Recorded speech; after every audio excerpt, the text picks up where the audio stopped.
Keeper Gujarat के, मैं उनसे निवेदन करूंगा कि वे संवाद के लिए पधारें। श्री विनोद जी, नमस्कार। थोड़ा सा विनोद जी नमस्कार। नमस्कार सर। बताइए। हाँ सर, मेरा सूरत में काम चल रहा है। मैं केवीके और हॉर्टिकल्चर से फार्मर को ट्रेनिंग भी देता हूँ, और मधुमक्खी ले जाते हैं ना तो उसको कैसे ट्रेन करना है, कैसे आगे चलाना है, वो ज़्यादातर हम इसमें ध्यान रखते हैं। सौराष्ट्र और दक्षिण गुजरात में ज़्यादा काम करता हूँ मैं। और मैं मधु और बी बॉक्स भी सप्लाई करता हूँ। साल की 30 से 35 लाख की इनकम है मेरी। वाह, बहुत बढ़िया। ये छोटे और गरीब किसान मधुमक्खी पालन से जुड़े हैं। हाँ जी। इसके लिए कुछ योजना लक्षित करके काम करने का आपके मन में है क्या? हाँ सर, है। क्या करते हैं? जो छोटे फार्मर है, अगर उसको काम करना है तो उसके खेत में उसको प्रैक्टिकल ट्रेनिंग देनी पड़ती है कि मधुमक्खी में कैसे क्या काम करना है। अगर बोलने से, हॉल में बोलने से ट्रेनिंग वो नहीं समझ पाएंगे। मधुमक्खी के बॉक्स में उसको प्रैक्टिकल काम करवाना पड़ता है, उसको डर निकल जाता है, उसको प्रैक्टिकल कैसे हनी निकलता है, कैसे बी बॉक्स को संभालना पड़ता है, वो सब सिखाएंगे तो 100% काम करेंगे। उसको डर निकालना पड़ता है। आप सिखाने का काम कर रहे हैं? हाँ, कर रहे हैं सर। कितने लोगों को सिखा पाते हैं साल भर में?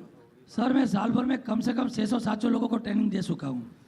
जिन लोगों को ट्रेनिंग देते हैं उनमें से कितने लोग जुड़ जाते हैं? जो ट्रेनिंग दिए ना, इसमें से समझ लो जो अपना बागायत में, हॉर्टिकल्चर में जो सब्सिडी मिलती है फार्मर को, वो लोग ज़्यादातर है। ये मेरे हिसाब से अलग अलग डिस्ट्रिक्ट से 600 से 150 लोगों ने मधुमक्खी लिए है। मतलब 600 को अपने ट्रेनिंग दिया तो 150-200 लोग उस काम में आ गए लग रहे हैं। तो जो किसान काम में आ जाते हैं मधुमक्खी पालन में, हाँ जी सर, तो वो बाद में कैसा अच्छा महसूस करते हैं?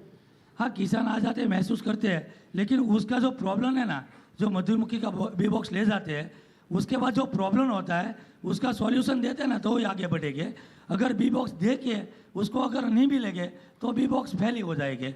उसके लिए उसको माइग्रेशन कैसे करना है, एक ही जगह पे मधुमक्खी एपिस मेलिफेरा नहीं चलेगी। जो डिस्ट्रिक्ट में ज़्यादा फ्लोरा है वो डिस्ट्रिक्ट में ले जाने का, वो लोगों को 10-10 बॉक्स लेते हैं फार्मर का, तो 20 फार्मर का ग्रुप बना के माइग्रेशन करते हैं ना तो बढ़िया रहता है। ये हमारा नया प्रयोग है। चलिए, बहुत धन्यवाद विनोद जी, बहुत धन्यवाद। Thank you, sir. धन्यवाद हमारी बहुत बहुत धन्यवाद विनोद जी। सर, उत्तराखंड से उनसे संवाद करने के लिए मैं निवेदन करूंगा। प्रेमपाल जी। जी नमस्कार सर। प्रेमपाल जी नमस्कार।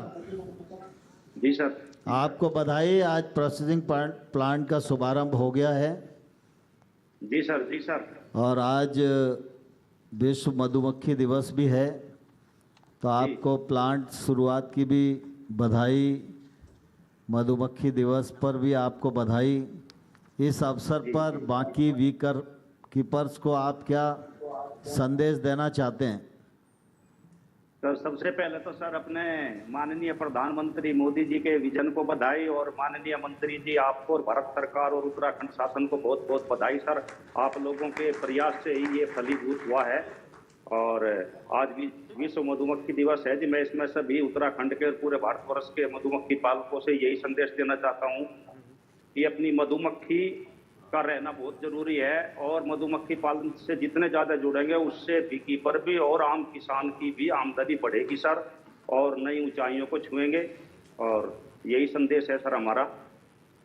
प्रेमपाल जी, आज आपका प्रोसेसिंग प्लांट भी शुरू हो गया है, तो स्वाभाविक रूप से आपको अधिक से अधिक रॉ मटेरियल की आवश्यकता भी पड़ेगी। और हम सब इस बात को भलीभांति जानते हैं कि मधुमक्खी की उपस्थिति, मधुमक्खी पालन से छोटे किसान की बढ़ने वाली आय का विषय, और साथ ही साथ मधुमक्खी के एक्टिविटी से खेती को भी जो बड़ा फ़ायदा होता है, इस दृष्टि से अब आपका उद्यम प्रारंभ हो गया है, तो कुछ जागरूकता अभियान अपने हरिद्वार और आसपास के क्षेत्र में चलाने की योजना है क्या आपकी? हाँ सर, हम काफ़ी किसानों को जोड़ चुके हैं। मोर देन 200 से ज़्यादा छोटे बी कीपर जिनके पास 50 बी हाइव, 20 बी हाइव हैं, उनको हम अपनी साथ एसोसिएट्स कर चुके हैं। और बाकी किसानों को भी हम अवेयर कर रहे हैं सर। और अपनी लैब होने की वजह से उन किसानों की हानि जो आएगा बी कीपिंग से, उसकी गुणवत्ता की भी जांच होगी और अच्छा मूल्य भी मिलेगा सर उनको। उत्तराखंड में तो विभिन्न प्रकार की औषधियाँ भी होती हैं जी सर, और बिल्कुल। जलवायु के कारण बहुत सारी ऐसी क्रॉप होती है जो बाकी जगह नहीं मिलती है। वहाँ का हनी तो और ही उत्तम प्रकार का हो सकता है। तो इस जी दृष्टि सर, से बिल्कुल। मुझे लगता है कि चूंकि अब आप एक केंद्र बिंदु बन गए हैं, तो सिर्फ जी। हरिद्वार ही नहीं, उत्तराखंड में आप मधुमक्खी पालकों को लीड करिए और ज़्यादा जी। से ज़्यादा लोगों को जोड़िए। मुझे लगता है जी इसका सर। फ़ायदा आपको भी मिलेगा और उत्तराखंड जी। के गरीब किसानों को भी मिलेगा। बिल्कुल सर, हमारे साथ ऑलरेडी नैनीताल जो फॉरेस्ट एरिया है वहाँ के जो बीकीपर हैं वे ऑलरेडी जुड़े हुए हैं सर। उनका हनी हमने प्रिक्योर भी शुरू कर दिया है सर और वे बहुत खुश हैं जी। और पिथौरागढ़ और अपना नैनीताल, हल्द्वानी, ये सब सभी जुड़ रहे हैं सर हमारे साथ वहाँ के फार्मर। और हम कंटिन्यू सर अवेयर कर रहे हैं और जा रहे हैं और मिल रहे हैं सर किसानों से। और ज़्यादा से ज़्यादा यूथ को हम जोड़ रहे हैं, जिससे उत्तराखंड का जो यूथ है जो पलायन रुके पहाड़ का, ये हमारा प्रयास है सर।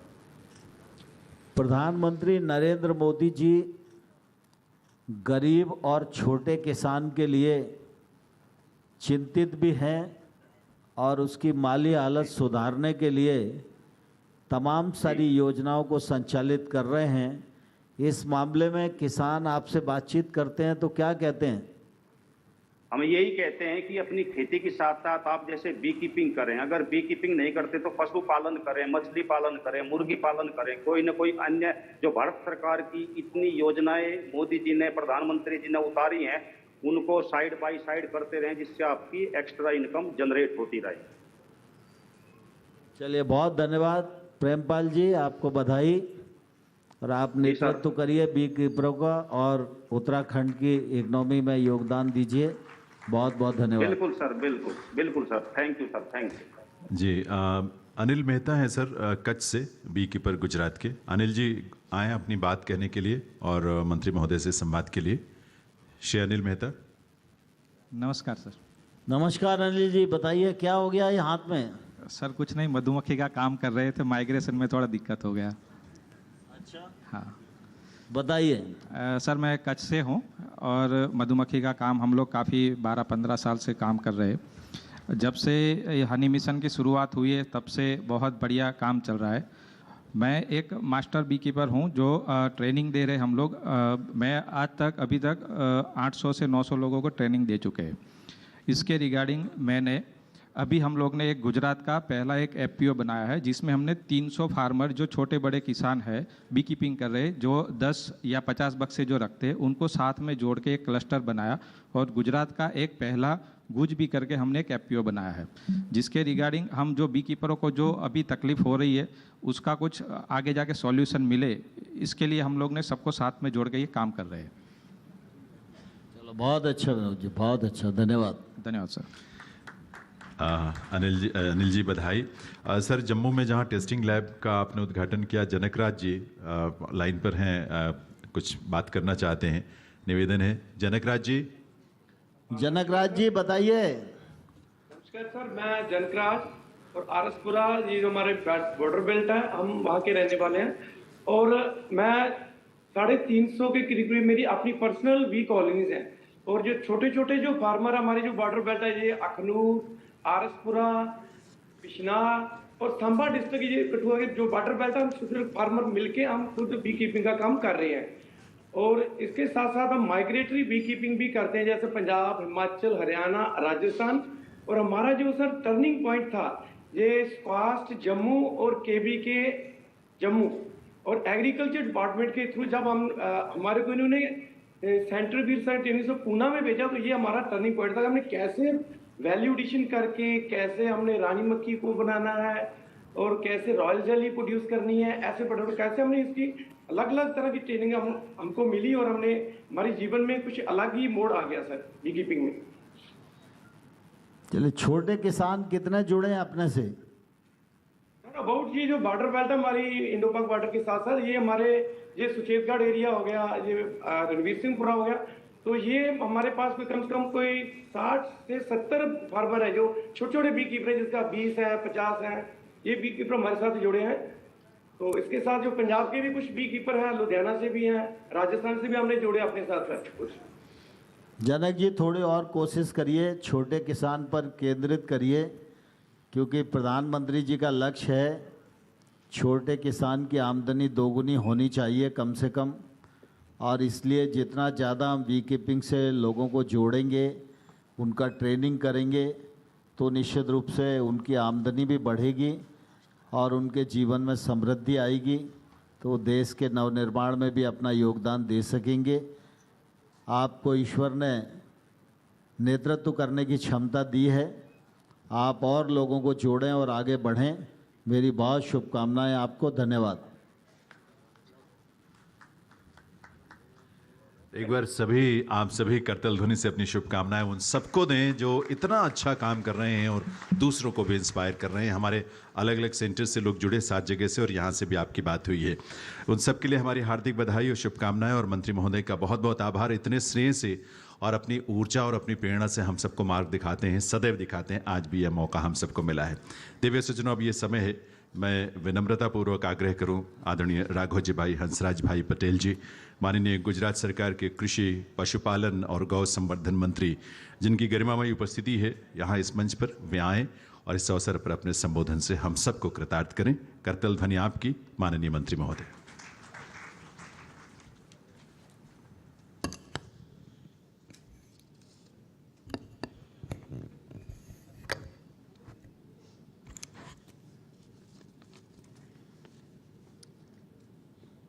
भारत सरकार के कृषि विभाग और एनडीडीबी के संयुक्त उपक्रम से विश्व मधुमक्खी दिन पर आयोजित इस कार्यक्रम में हमारे बीच उपस्थित रहे केंद्र के कृषि मंत्री आदरणीय श्री नरेंद्र सिंह जी तोमर, राज्य कक्षा के कृषि मंत्री आदरणीय Shri Kailash Chaudhary ji, secretary ministry of agriculture and farm welfare Manoj Kumar Ahuja ji, additional secretary ministry of agriculture and farmer welfare Abhilaksh Likhi ji, हमारे अधिक मुख्य सचिव श्री कृषि और पशुपालन और कार्यदक्ष तरीके से हमारा डिपार्टमेंट संभालता है वो मुकेश पुरी जी, एनडीडीबी के chairman Minesh Shah ji, ambassador Slovenia miss Mateja Vodeb Ghosh, joint secretary ministry of agriculture and family welfare Shri Ashwini Kumar ji, joint secretary extension Samuel Praveen Kumar ji, horticulture commissioner doctor Prabhat Kumar ji, FAO representative of India doctor Konda रेवी सवाजी, मधुमक्खी से जुड़े हुए सभी farmers, electronic and press media के उपस्थित सभी प्रतिनिधियां, भाइयों और बहनों, अखंड भारत के शिल्पी सरदार वल्लभ भाई पटेल की विश्व की सबसे ऊंची प्रतिमा स्टैच्यू ऑफ यूनिटी के इस मनमोहक परिसर में उपस्थित रहते हुए मैं आज सर्वप्रथम माननीय प्रधानमंत्री और हमारे गुजरात के सपूत विश्व के सर्वाधिक लोकप्रिय नेता नरेंद्र मोदी जी को सादर प्रणाम करना चाहूँगा, जिनकी दूरदृष्टि और सरदार वल्लभ भाई पटेल जैसी अडग निर्णय शक्ति ने भारत को आज विश्व की सबसे ऊंची प्रतिमा जितनी प्रतिष्ठा बख्शी है। मैं राज्य सरकार की ओर से केंद्रीय कृषि एवं किसान कल्याण मंत्री जी नरेंद्र सिंह तोमर जी का हृदयपूर्वक स्वागत करता हूं। आपके आगमन से आज गुजरात की पावन धरती के किसान आनंद की अनुभूति कर रहे हैं। विशेष रूप में आप श्री ने हाल में ही चने की लघुतम समर्थन मूल्य पर खरीदी में गुजरात के किसानों को जो अमूल्य सहायता प्रदान की है, जिसके लिए हम सब आपके शुक्रगुजार हैं। गुजरात के सभी किसानों की ओर से गुजरात को की गई कृषि विषयक सारी सहायताओं के लिए मैं आपका तहे दिल से धन्यवाद करता हूं। साथ ही हम सब पूर्ण आश्वस्त हैं कि आपके केंद्रीय मंत्री पद पर रहते हुए गुजरात के किसानों को कोई प्रकार की चिंता करने की कोई आवश्यकता नहीं है, क्योंकि जब भी जितनी भी सहायता की आवश्यकता होगी आप हमें सहायता करने के लिए सदैव तैयार है। विश्व मधुमक्खी दिन के उपलक्ष्य में आयोजित इस कार्यक्रम के लिए गुजरात पधारे केंद्र के सभी उच्च अधिकारियों का भी मैं हार्दिक स्वागत करता हूं। विश्व मधुमक्खी दिवस का उद्देश्य मधुमक्खियों और अन्य परागणों के महत्व और संरक्षण के बारे में विश्व में जागरूकता बढ़ाना है। पर्यावरण के बदलाव के कारण मधुमक्खियां विलुप्त होने की कगार पर है, अतः इनके संरक्षण की आवश्यकता है जो उनके बचाने में सहयोगी हो सके। मधुमक्खियों का सबसे बड़ा योगदान वनस्पतियों में परागण का है एवं वे गुणवत्तापूर्ण उत्पाद भी देती है। दुनिया के खाद्य उत्पादन का 1/3 हिस्सा परागणों पर निर्भर करता है। राज्य सरकार और सहकारी क्षेत्र शहद का उत्पादन बढ़ाने के लिए कार्यरत है। गुजरात राज्य में सालाना 600 मीट्रिक टन शहद का उत्पादन हो रहा है। केवल बनासकांठा जिले में गत 2 वर्षों में शहद का उत्पादन 120 मीट्रिक टन से भी अधिक है। सहकारी क्षेत्रों के साथ मिलकर प्रतिदिन और भी अधिक किसान इस व्यवसाय से जुड़े हुए हैं। वर्ष 22-23 में प्रदेश में शहद क्रांति में तेजी लाने के लिए मिशन मधुमक्खी कार्यक्रम के तहत 10 करोड़ की धनराशि का प्रावधान किया गया है, जिसके तहत अंदाजित 10,000 से ज़्यादा कृषकों को लाभान्वित किया जाएगा। इस योजना में प्रदेश में मधुमक्खी पालन के लिए किसानों को प्रोत्साहित करना, मधुमक्खी पालन के लिए मार्गदर्शन, आवश्यक मधुमक्खी कॉलोनियों का प्रशिक्षण एवं उत्पादन, प्रसंस्करण, पैकेजिंग, शीतकक्ष इकाई, बी ग्रेडिंग की तैयारी, बी हाइव्स एवं न्यूक्लियस कल्चर, बी क्लिनिक जैसे कार्यक्रम के लिए एफपीओ, एफपीसी सहकारी समितियों को 75% तक की सहायता दी जाएगी। मधुमक्खी पालन के लिए कई फायदों से आकर्षित होकर राज्य के किसानों ने धीरे धीरे मधुमक्खी पालन को अपनाया है। साबरकांठा, वलसाड, नवसारी, नर्मदा, सूरत, बनासकांठा और डांग जिले में उसकी अच्छी शुरुआत हुई है। प्रदेश सरकार की नेशनल बी बोर्ड से अपेक्षा है कि प्रदेश में मधुमक्खी पालन के व्यवसाय को बढ़ाने के लिए विशेष रूप से सहायता प्रदान करे।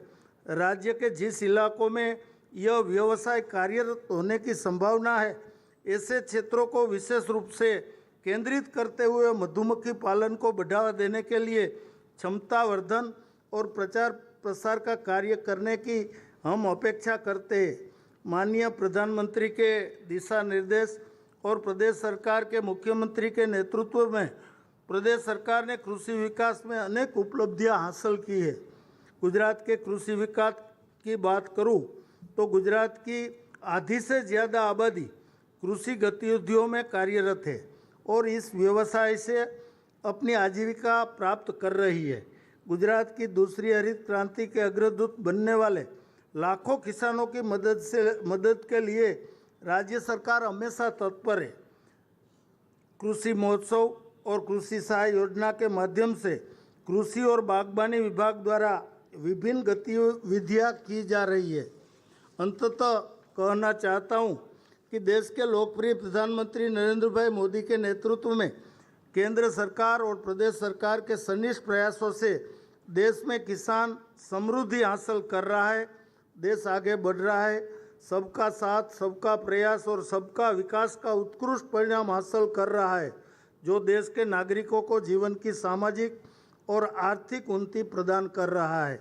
इस कार्यक्रम को सफलतापूर्वक आयोजित करने के लिए केंद्र और राज्य सरकार से सभी अधिकारियों को मैं अभिनंदन देता हूं। सब मिलकर देश को आगे बढ़ाए। इसी भावना के साथ अपने वक्तव्य को मैं पूर्ण करता हूं। आप सबने मुझे सुना, इसके लिए सबका धन्यवाद प्रकट करता हूं। भारत माता की जय। जय जय गरवी गुजरात। वंदे मातरम।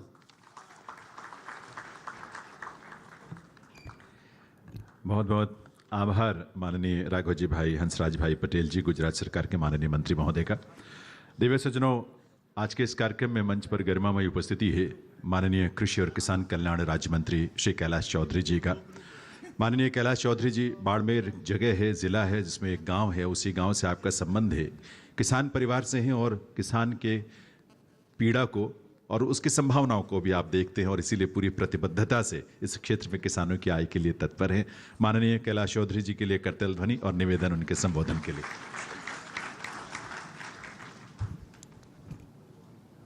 भारत माता की, भारत माता की। थोड़ा जोश के साथ बोले, भारत माता की, भारत माता की।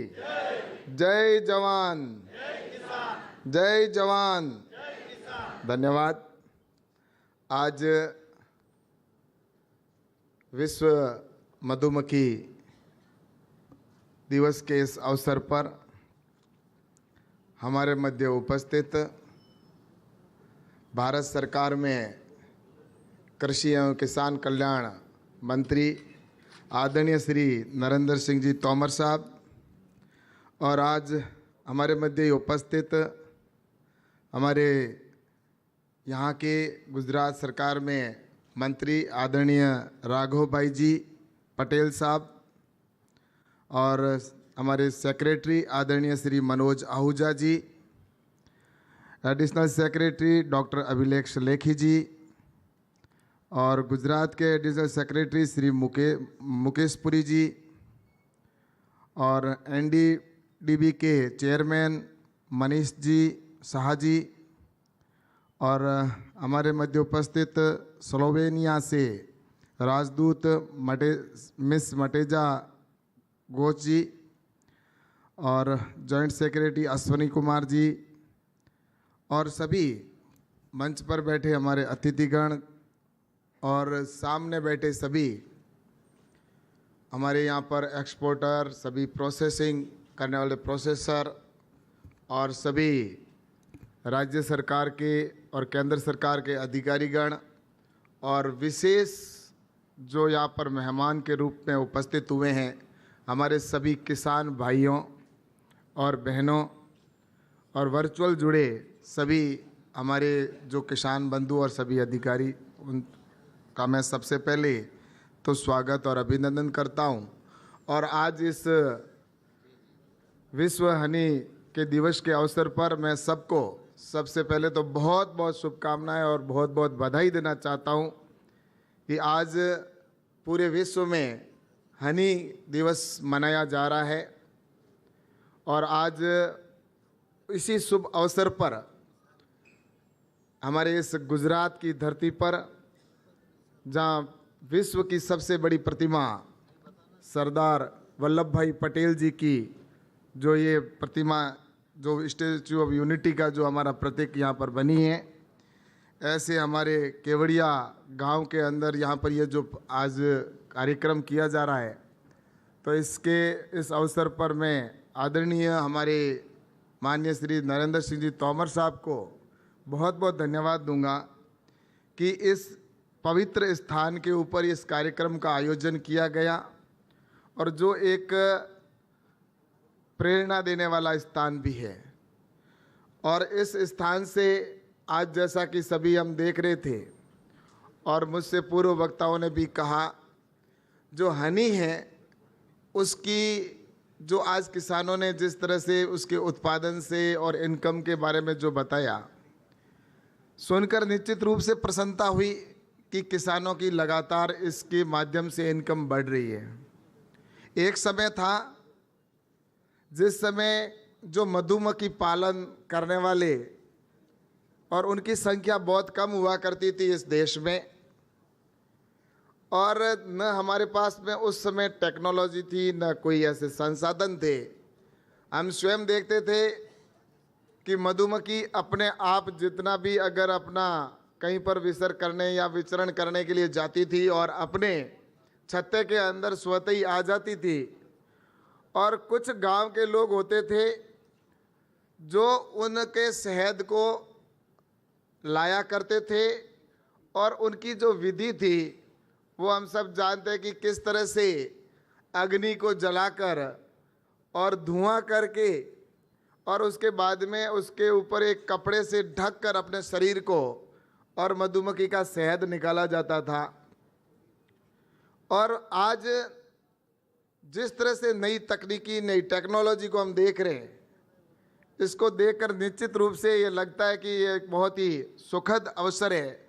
और इसके पीछे मैं कहना चाहता हूँ कि हमारे देश के प्रधानमंत्री आदरणीय नरेंद्र मोदी जी ने इसको विशेष रूप में किसानों के लिए एक योजना के तहत प्रारंभ किया और इसको एक मिशन के ऊपर लिया।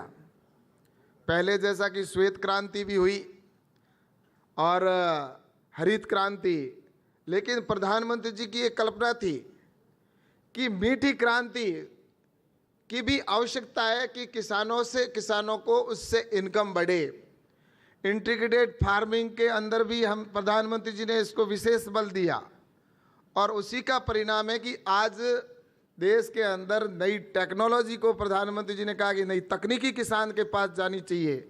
हमारे युवा हैं जो एंटरप्रेन्योर हैं, उनके पास में वो सारी सुविधाएं जाए जिससे कि उनकी इनकम बढ़े और किसानों की इनकम बढ़े। और आज मैं कहते हुए मुझे प्रसन्नता है कि माननीय नरेंद्र मोदी जी के मार्गदर्शन में और हमारे तोमर साहब के नेतृत्व में जिस तरह से यहाँ पर कृषि मंत्रालय के अंदर नई नई टेक्नोलॉजी का उपयोग किया जा रहा है और कृषि की नई नई योजनाएं और किसानों को डायरेक्ट जिस तरह से लाभ देने वाली योजनाएं प्रारंभ हुई है, एक रिकॉर्ड बना है कि इस कार्यकाल के अंदर मैं देख रहा हूं कि पिछले 7 साल के अंदर निश्चित रूप से जो रिकॉर्ड बना है। और इसका परिणाम यह है कि जब किसानों के पास में या कहीं मधुमक्खी पालकों के पास में भी जाते थे तो वो कहते थे कि हमारे सामने समस्या ये कि हमारी जो गुणवत्ता है उसकी पहचान कैसे की जाए। तो इसके लिए माननीय तोमर साहब ने कहा कि हमें तुरंत प्रभाव से देश के अंदर ऐसी जो हमारी लैब स्थापित हो जाए ताकि किसान को उसकी समस्या से निजात मिल सके और एक अच्छी गुणवत्ता वाला जो शहद है वो आम व्यक्ति तक पहुंचे। और आज जैसा कि आपने देखा है कि यहाँ पर लैब की भी यहाँ पर उद्घाटन आदरणीय नरेंद्र सिंह जी तोमर साहब के द्वारा किया गया, और हमारे प्रोसेसिंग यूनिट का भी ये यहाँ पर उद्घाटन किया गया है। और इससे ये स्पष्ट होता है कि प्रधानमंत्री जी का जो विजन है वो अब हम निश्चित रूप से पूर्ण करने जा रहे हैं, और किसानों की मेहनत और प्रयास से ये हम सफल हो पाएंगे। और वास्तव में इसकी आवश्यकता थी। और मैं आपको ये भी बताना चाहता हूँ कि आज जिस तरह से किसानों के लिए ये इनकम बढ़ाने का बहुत बड़ा एक सहायक सिद्ध होता जा रहा है, और मधुमक्खी का भी हमारे जीवन में बहुत बड़ा महत्व भी है। मधुमक्खी का आपको अगर बात करें तो अल्बर्ट आइंस्टाइन ने एक बार कहा था, आप हम सब जानते हैं उनका नाम। उन्होंने कहा था कि मधुमक्खी का पालन या मधुमक्खी इस विश्व में से अगर पूर्ण रूप से समाप्त हो गई तो ये सृष्टि है वो 4 साल के अंदर समाप्त हो जाएगी। इतना मधुमक्खी का महत्व है। मधुमक्खी अगर इस देश में से पूरे विश्व में से समाप्त हो जाती है तो इस संस्कृति के अंदर संस्कृति भी पूरी 4 साल के अंदर या अधिकतम, ये उन्होंने ये एक सिद्ध करके उन्होंने कहा है कि इस तरह से उन्होंने कहा है। तो ये स्पष्ट होता है कि मधुमक्खी का कितना हमारे जीवन के अंदर बहुत बड़ा महत्व है। और आज मैं ये कह सकता हूँ कि प्रधानमंत्री जी ने इस बात को किसानों के साथ में जोड़ते हुए और किसानों के लिए ये सिर्फ इतना ही नहीं, उनको सहायता भी देने का काम किया कि किसान के सामने समस्या क्या आती है। किसान के लिए आज देखिए आपने, जिस कोरोना का समय था, कोरोना के संकट के समय में जहाँ पर देखे पूरा विश्व लॉकडाउन में था, लेकिन प्रधानमंत्री आदरणीय नरेंद्र मोदी जी ने लगातार इसके ऊपर मॉनिटरिंग करते हुए और किसानों के लिए विशेष छूट देने का प्रावधान किया गया। बाकी सारे सेक्टर बंद हो गए थे, सब लॉकडाउन में थे, लेकिन कृषि का सेक्टर जो था वो लगातार काम कर रहा था। उस समय कृषि के उत्पादन में भी पिछले साल जो था उससे उत्पादन में भी वृद्धि हुई और हनी के अंदर भी वृद्धि हुई। और उस दौरान हनी के लिए उस समय जब कोरोना के अंदर लॉकडाउन में लोग थे, उस समय भी हनी के लिए 500 करोड़ रुपए एग्रीकल्चर इंफ्रास्ट्रक्चर फंड के तहत स्वीकृत किए। और उसी का परिणाम है कि आज हनी के अंदर लगातार उत्पादन में वृद्धि हुई है। उत्पादन जहाँ 80,000 मैट्रिक टन जो था, 80,000 मैट्रिक टन, उसका उत्पादन बढ़ के आज 1,25,000 टन अगर मैट्रिक टन हो जाता है। और वहीं पर एक्सपोर्ट भी जो 30,000 करोड़ जो था, अभी आपको इस प्रेजेंटेशन के अंदर भी या जो सीडी फिल्म थी उसके अंदर भी आपने देखा कि 60,000 टन तक वो पहुंच गया, यानी कि जस्ट डबल हो गया। तो ये स्पष्ट होता है कि हमारे किसान भी इसमें जागरूक हुए हैं और हमारे प्रधानमंत्री जी के नेतृत्व में जो लक्ष्य था वो भी हम सब पूरा करते जा रहे हैं। और हम सब किसान परिवार से आते हैं। मैं आप सबसे कहना चाहता हूँ कि प्रधानमंत्री जी ने जिस तरह से कृषि के और किसान के ऊपर ध्यान दिया है, ऐसा अगर पहले ध्यान दिया होता तो मैं दावे के साथ में कहता हूं कि किसानों के जीवन में बहुत कुछ परिवर्तन हो गया होता। आज किसानों के लिए जिस तरह से बजट को बढ़ाया गया है, कृषि के सिर्फ आपको बताना चाहता हूं, हनी के अंदर तो अलग से पैकेज जैसे एग्रीकल्चर इंफ्रास्ट्रक्चर फंड से किया ही है, लेकिन कृषि का बजट भी बढ़ाया गया है। कृषि के अंदर जहां कृषि का बजट पहले था 2013 तक कृषि का बजट सिर्फ 23,000 करोड़ रुपए पूरे देश का कृषि का बजट था, और आज देश का कृषि का जो बजट है वो 1,32,000 करोड़ रुपए, यानी कि 6 गुना बजट को बढ़ाया गया है। इससे स्पष्ट हो जाता है कि प्रधानमंत्री जी क्या किसानों के प्रति सोच है। और ये स्पष्ट होता है कि देश के लिए सबसे महत्वपूर्ण अगर कोई मजबूत अगर है कड़ी तो वो है किसान। और देश का किसान जो है वो रेस की रीढ़ की हड्डी है, और रीढ़ ही हमारी कमज़ोर हो जाती है तो देश कमज़ोर हमारा होता है। इसलिए देश के लिए प्रधानमंत्री जी ने जिस तरह से ये काम किया है, किसानों के लिए लगातार प्रयास किए जा रहे हैं।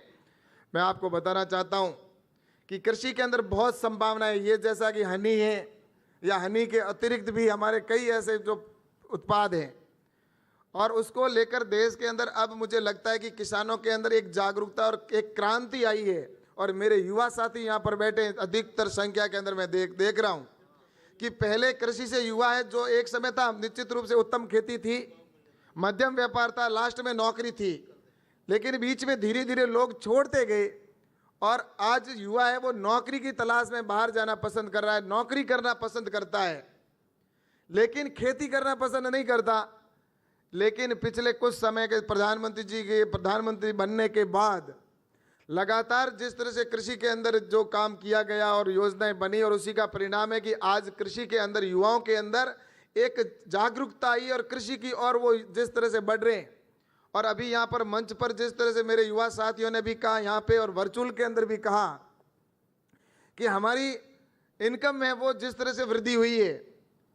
आज यहाँ पर खड़े होकर मंच पर ही हमारे कई किसान भाइयों ने कहा कि मेरी इनकम 25 लाख रुपए साल की है, किसी ने कहा मेरी 30 लाख रुपए इनकम है, किसी ने कहा मेरी 27 लाख रुपए इनकम है साल की।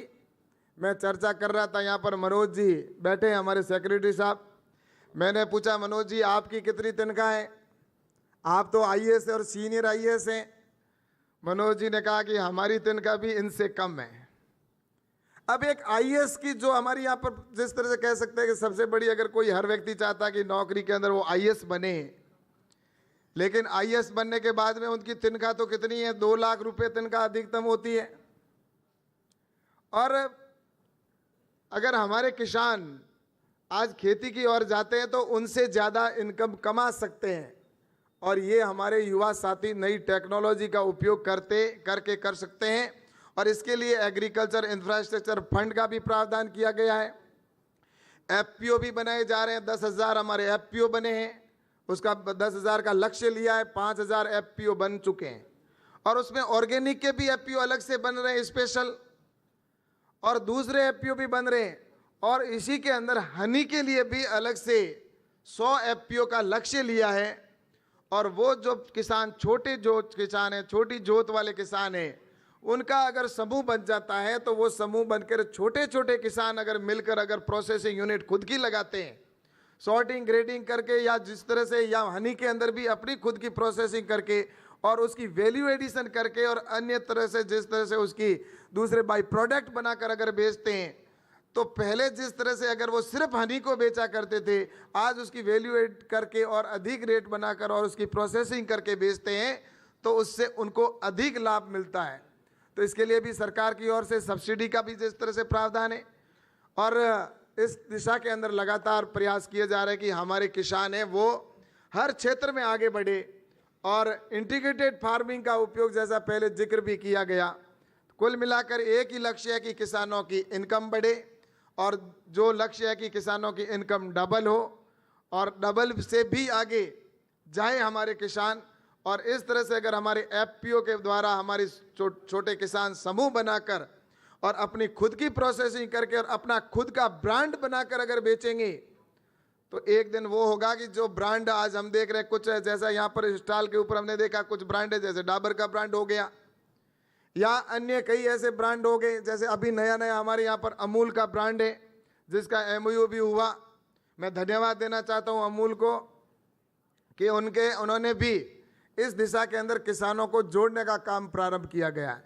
गुजरात सरकार के द्वारा भी लगातार प्रयास किए जा रहे हैं कि हमारे किसानों को अधिक से अधिक कैसे सुविधाएं मिले, और ये सभी तभी संभव हो सकता है कि राज्य सरकारें अगर इसमें बढ़ चढ़कर भाग ले, राज्य सरकार और किसानों के सहयोग से, और केंद्र सरकार ये सब मिलकर और हमारे साइंटिस्टों का रिसर्च अगर वहाँ पर पहुँच जाता है, तो मैं सोचता हूँ कि निश्चित रूप से हम आने वाले समय में जो हमारा विजन है, हमारी कृषि के अंदर एक नई क्रांति आए और किसान आत्मनिर्भर बने, और वो लक्ष्य हम निश्चित रूप से पूरा करेंगे। देश आगे बढ़ रहा है और देश के आगे बढ़ने में हमारी सबसे बड़ी योगदान हमारे देश के किसानों का हो। और उसके लिए आज मैं इस अवसर पर यही कहूँगा, यहाँ पर जितने भी आज इतनी बड़ी संख्या के अंदर जो हमारे बी कीपर्स आए हैं और वर्चुअल भी जुड़े हुए हैं, मैं आपसे यही कहना चाहता हूँ कि आप ऐसे जो किसान हैं जो अपने आसपास में रहते हैं, जो हनी का या जो उपयोग या अपने खेत में उसका प्रयोग नहीं कर रहे हैं, या हनी का वहाँ पर वो नहीं ले रहे हैं, तो हम उनको किस तरह से जागरूक कर सकते हैं, उनको हनी की ओर कैसे ला सकते हैं, ताकि उन किसानों को भी उसका लाभ मिले। और वही किसान एक दिन मंच पर यहाँ पर आकर खड़ा होकर कहे कि मेरे उस भाई की प्रेरणा की वजह से, आज जैसा कि अभी माननीय तोमर साहब पूछ रहे थे कि आपको किसकी प्रेरणा से आपने ये काम प्रारंभ किया, उन्होंने बड़े उत्साह के साथ में जिनसे भी कहा कि उन्होंने हम उसकी प्रेरणा से हमने प्रारंभ किया, वैसा ही अगर आप भी तय करें कि आने वाले समय में हमारा जो साथी किसान है वो भी इस दिशा में जाए और अपने उनकी इनकम उनकी भी बढ़े, और एक दिन वो मंच पर आकर खड़ा होकर कहे कि फलाने राम की वजह से या फलान सिंह की वजह से मैंने इसके अंदर आया और उसकी वजह से मेरे जीवन के अंदर बहुत बड़ा परिवर्तन आया। तो मैं सोचता हूँ तभी प्रधानमंत्री जी का वो सपना पूरा होगा जिसमें पहले हमारे कहा था मंत्री जी ने कि सबका साथ, सबका विकास, सबका विश्वास और सबका प्रयास, यानी कि सभी के प्रयास में आप और हम सबका प्रयास काम आएगा। और ये सबके प्रयास से निश्चित रूप से हम आने वाले समय में देश को मजबूत बनाएंगे। और उत्तम खेती की जो कल्पना की पहले चर्चा करते थे, वो निश्चित रूप से जो युवा आज नौकरी की तलाश में जा रहा है वो पुनः खेती की ओर आएगा और खेती के अंदर अपने देश को आगे बढ़ाने का काम करेगा। ऐसा मैं आप सबको शुभकामना देता हूं। और आज इस हनी दिवस के अवसर पर मैं आप सबको बहुत बहुत विश्व दिवस के इस अवसर पर शुभकामना देते हुए अपनी बात को समाप्त करता हूं। बहुत बहुत धन्यवाद, बहुत बहुत शुभकामना। बहुत बहुत आभार माननीय श्री कैलाश चौधरी जी का, माननीय कृषि और किसान कल्याण राज्य मंत्री, भारत सरकार। दिव्य सज्जनों, आज यह हम सबका सौभाग्य है और इससे हम बहुत प्रेरणा महसूस कर रहे हैं, बहुत प्रोत्साहित हैं इस बात के लिए कि माननीय श्री नरेंद्र सिंह तोमर जी, कृषि और किसान कल्याण मंत्री, भारत सरकार, मुख्य अतिथि के रूप में आज यहाँ हम सबके बीच विराजमान हैं। उन्हीं की प्रेरणा, उनके प्रोत्साहन से इतना भव्य आयोजन विश्व मधुमक्खी दिवस के अवसर पर यहाँ हुआ है।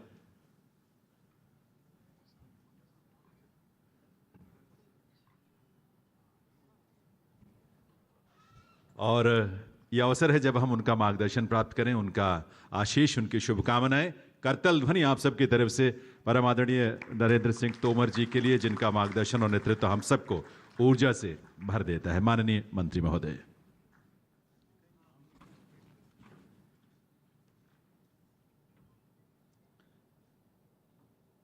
विश्व मधुमक्खी दिवस के अवसर पर इस आयोजित कार्यक्रम में हम सबके मध्य उपस्थित हमारे भारत सरकार के कृषि एवं किसान कल्याण मंत्रालय के राज्य मंत्री मान्यवर श्री कैलाश चौधरी जी, गुजरात राज्य के कृषि मंत्री मान्यवर श्री राघव जी भाई पटेल, हमारे कृषि सचिव श्रीमान मनोज आहूजा जी, श्रीमान अभिलक्ष लेखी जी, श्रीमान अश्विनी जी, श्रीमान प्रभात जी, श्रीमान मुकेश पुरी साहब, श्रीमान मीनेश शाह जी, मिस मतेजा जी, श्रीमान कोंडा रेड्डी जी, अमूल के CMD सोडी साहब, शेमुल जी, और इस अवसर पर उपस्थित मधुमक्खी पालक किसान भाई और बहन, इस क्षेत्र में काम करने वाले ट्रेडर्स, इंडस्ट्री के क्षेत्र में काम करने वाले महानुभाव और अन्य उपस्थित सज्जनों, आज विश्व मधुमक्खी दिवस है। पूरी दुनिया में इस उपलक्ष्य में अनेक कार्यक्रम संपन्न हो रहे हैं। मैं इस मौके पर अपने देश के मधुमक्खी पालकों और दुनिया भर के मधुमक्खी पालन से जुड़े महानुभावों को हृदय से बहुत बहुत बधाई देता हूँ, बहुत बहुत शुभकामनाएं देता हूँ। आज हम सब लोगों का सौभाग्य है कि गुजरात की इस पावन धरा पर देश के पहले गृह मंत्री, इस देश की राजनीतिक एकता के प्रणेता श्रद्धेय सरदार वल्लभ भाई पटेल के सानिध्य में यह कार्यक्रम संपन्न कर रहे हैं। मैं आप सब की ओर से और भारत सरकार की ओर से सरदार वल्लभ भाई पटेल के चरणों में अपना नमन इस मौके पर प्रकट करता हूं। आज 5 राज्यों में 7 संरचनाएं, लैब और प्रोसेसिंग यूनिट लोकार्पित हुई हैं। इनका लाभ निश्चित रूप से मधुमक्खी व्यवसाय को मिलेगा। मैं इस अवसर पर भी सभी संबंधित लोगों को बहुत बहुत बधाई देता हूं। आज हम सब लोग इस अवसर पर एकत्रित हैं। उद्घाटन सत्र के बाद तकनीकी सत्र भी होंगे, उसमें आप सबको भी अपनी बात कहने का अवसर मिलेगा और मुझे लगता है कि आगे के सत्र, उसकी चर्चा और उसके निष्कर्ष मधुमक्खी व्यवसाय के इस यात्रा के लिए बहुत ही उपयोगी होंगे। आज हम सब लोग बहुत सारे मधुमक्खी पालक एवं उससे जुड़े हुए महानुभावों से चर्चा कर रहे थे। उनकी चर्चा में जो उत्सुकता थी, उत्साह था, संतोष था, आगे बढ़ने की ललक थी, यह निश्चित रूप से प्रत्येक छोटे किसान को प्रोत्साहित और प्रेरणा देने के लिए एक अस्त्र के रूप में हम सब लोगों को इस्तेमाल करनी चाहिए। भारत सरकार ने हनी मिशन आरंभ किया है, तो हनी के व्यवसाय से किसान जुड़े, ये भारत सरकार की पहली प्राथमिकता है। लेकिन हनी का प्रोडक्शन हो, उसके वाजिब दाम किसान को मिले, उसके लिए इंफ्रास्ट्रक्चर की उपलब्धता हो, जगह जगह टेस्टिंग लैब हों, प्रोडक्ट की प्रोसेसिंग हो सके, पैकेजिंग हो सके, लेबलिंग हो सके, उसका एक्सपोर्ट हो सके, इस दिशा में भी भारत सरकार प्रधानमंत्री नरेंद्र मोदी जी के नेतृत्व में बहुत ही गंभीरता के साथ काम कर रही है। मुझे ध्यान है कई दिन पहले तक शहद का उत्पादन तो होता था, लेकिन शहद की गुणवत्ता जितनी अच्छी चाहिए उसकी उपलब्धता नहीं थी। कुछ लोग ऐसे भी थे, गुणवत्ता अच्छी हो इसके पक्षधर भी नहीं थे। जो साधन की आवश्यकता थी वो साधन भी नहीं थे। लेकिन आज मुझे कहते हुए प्रसन्नता है, भारत सरकार ने अन्य संस्थाओं के सहयोग से 3 विश्व स्तरीय लैबोरेटरीज का निर्माण अपने देश में किया है। 5 रीजनल लैबें बनी हैं, 100 से अधिक छोटी लैबोरेटरियां बनी हैं और लगभग 25 टेस्टिंग लैब पर काम चल रहा है, जो कुछ दिन में बनकर तैयार होंगी। कोशिश ये है कि जो हनी का उत्पादक किसान है उसको बहुत दूरस्थ स्थान तक न जाना पड़े। जो आवश्यक सुविधा है वो आवश्यक सुविधा उसको नज़दीक मिले, जिससे कि वह इस दिशा में प्रवृत्त हो सके। प्रोसेसिंग यूनिट लगे, इसके लिए भी भारत सरकार सहायता प्रदान कर रही है। मुझे कहते हुए प्रसन्नता है कि अभी 1.25 लाख से अधिक मीट्रिक टन शहद का उत्पादन हो रहा है। 60,000 से अधिक मीट्रिक टन शहद का निर्यात हो रहा है। निर्यात की दृष्टि से पूरी दुनिया हिंदुस्तान के सामने उपलब्ध है। हम कैसे अपने शहद की गुणवत्ता बढ़ाएं, कैसे ठीक प्रकार की प्रोसेसिंग करें और दुनिया के इस बाजार को हम कवर कर सकें, इस दिशा में भारत सरकार और राज्य सरकार की तैयारी तो है, लेकिन साथ ही साथ हमारी इंडस्ट्री, ट्रेडर्स और किसान भाइयों और बहनों की भी तैयारी होनी चाहिए।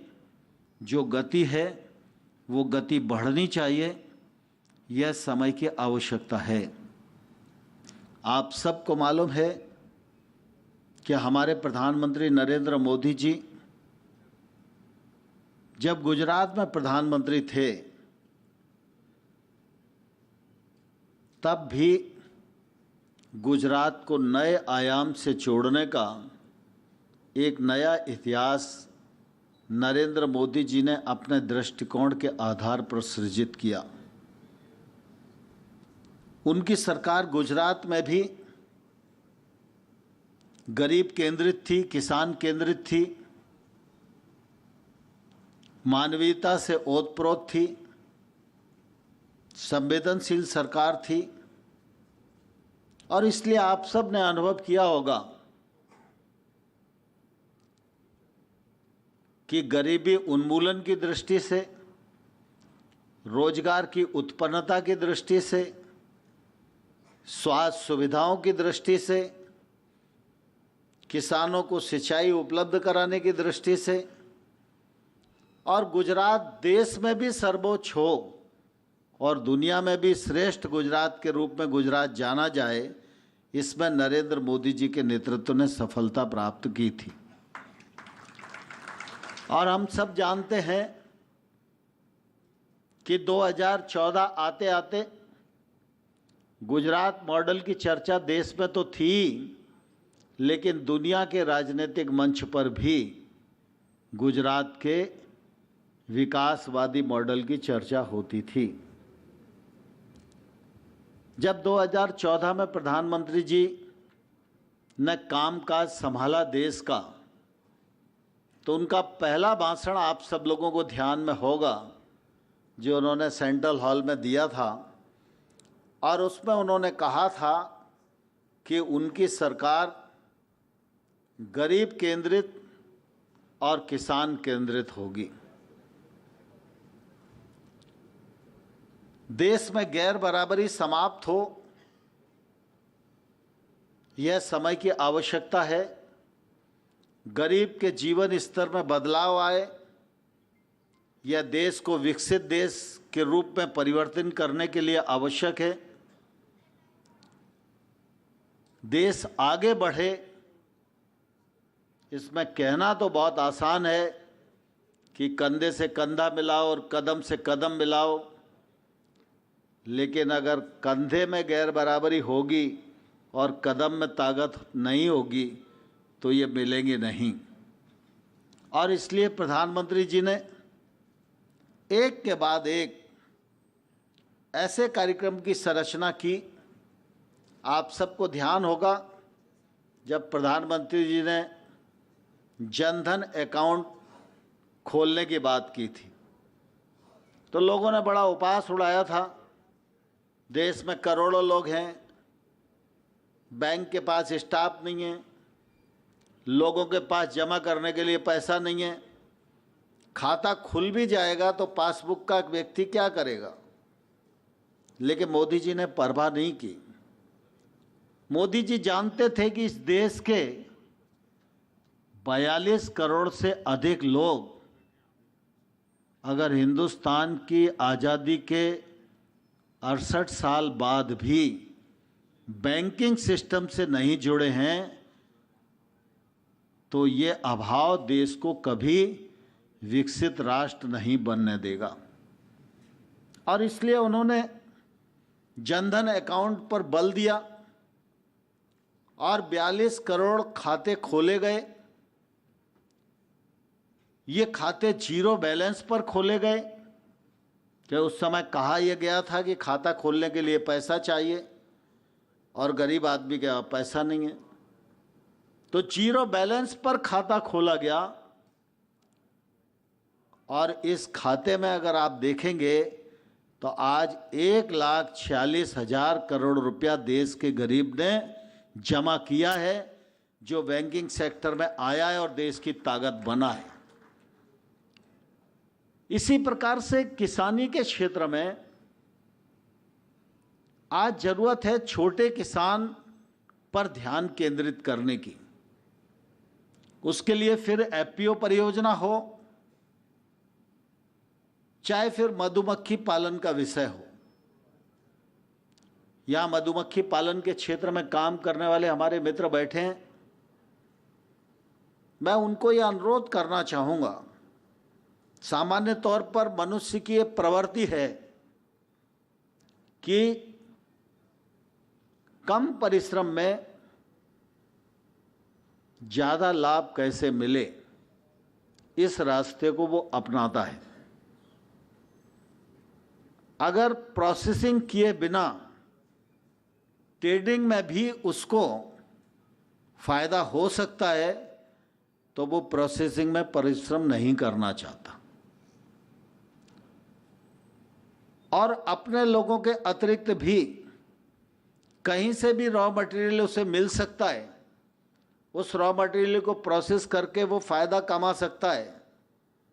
तो छोटे किसान तक कौन जाए, कौन उसका ट्रेनिंग करे, कौन तकलीफ झेले। 600 की ट्रेनिंग करोगे तो 150 लोग राजी होंगे, कहाँ से बक्सा आएगा, कौन माथा फोड़ी करेगा, यह बात सामान्य तौर पर लोगों के दिमाग में रहती है। लेकिन मैं आप सबको यह अनुरोध करना चाहता हूं कि जब भारत सरकार मधुमक्खी पालन के लिए प्राथमिकता से कार्य करना चाहती है, उसके लिए आत्मनिर्भर पैकेज के अंतर्गत 500 करोड़ रुपए का प्रावधान रख रही है, इंफ्रास्ट्रक्चर उपलब्ध करा रही है, तो हमारी इंडस्ट्री बढ़े, ट्रेडिंग बढ़े, एक्सपोर्ट बढ़े, यह भी हमारी प्राथमिकता पर है। लेकिन उससे पहली प्राथमिकता है आप सब लोगों के सहयोग से आम गरीब किसान जो गांव में बैठा हुआ है, 2 बीघा 4 बीघा खेती करने वाला, या वो खेतिहर मजदूर जिसके पास खेती तो नहीं है लेकिन गांव में रहता है इसलिए खेती में ही मजदूरी करके अपना पेट भरता है, उसको मधुमक्खी पालन से जोड़ना, कम पैसे में कम लागत में उसको ट्रेनिंग देकर उसके जीवन स्तर में बदलाव लाया जा सकता है। मैं समझता हूँ हनी मिशन का ये पहला लक्ष्य है। इस दिशा में आप सब सोचेंगे, विचार करेंगे तो देश का बड़ा फायदा होगा। हमें इस दृष्टि से भी विचार करना चाहिए कि हर इंडस्ट्री वाला व्यक्ति या हर व्यापारी के मन में यह रहता है कि वो अच्छे स्तर का व्यापारी बने। कोई नेशनल स्तर पर काम करना चाहता है, कोई इंटरनेशनल स्तर पर काम करना चाहता है। यह जरूरी भी है, उसकी आकांक्षा भी होनी चाहिए, वो आगे बढ़े, यह भारत सरकार की प्रतिबद्धता भी है। लेकिन हम सब के मन में ये रहना चाहिए कि देश बढ़ता है तो हम अपने आप बढ़ते हैं। हम बढ़ भी जाएं, लेकिन अगर देश आगे नहीं बढ़ेगा तो हमारे बढ़ने की बहुत कीमत नहीं होगी। और देश 2, 4, 10, 15, 20, 25, 50 लोगों के आगे बढ़ने से आगे नहीं बढ़ेगा।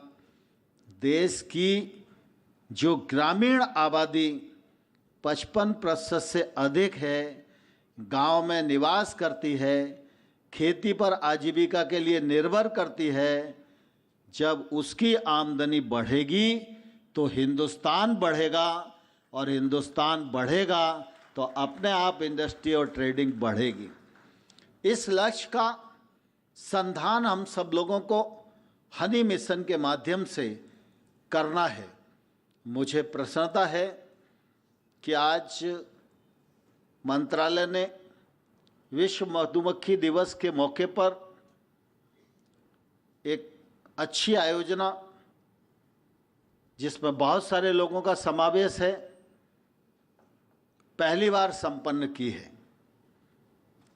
यह आयोजन हनी मिशन को आगे बढ़ाने में निश्चित रूप से मील का पत्थर साबित होगा, ऐसा मुझे पूरा विश्वास है। और इसके लिए जब गुजरात राज्य चुना तो ये और भी अच्छी बात है।